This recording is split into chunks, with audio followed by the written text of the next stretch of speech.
एक सर मेरी आपसे गुजारिश है, आजकल ये सियासी माहौल कुछ अजीब सा बना हुआ है, पर इसमें कोई ऐसी चीज़ नहीं है।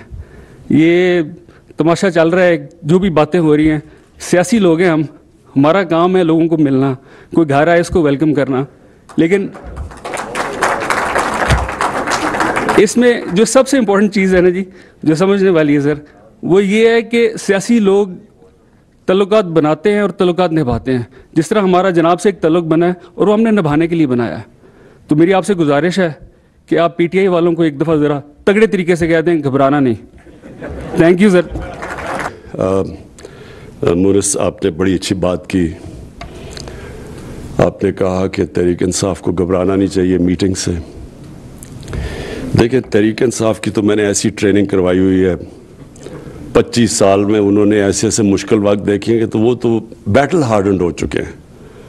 लेकिन जो घबराए हुए हैं ना, उनको अब चौधरी साहब की सेहत का ख्याल आ गया।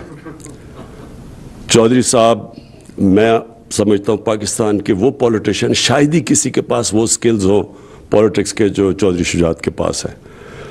और लेकिन उनको याद आ जाना एकदम कि उनकी सेहत के ऊपर, ये वो लोग हैं जो वो घबराए हुए हैं।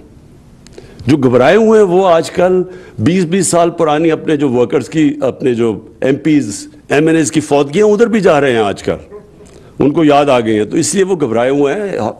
हमारा इस वक्त आपके ऊपर, आपकी फैमिली के ऊपर पूरा इत्मीनान है।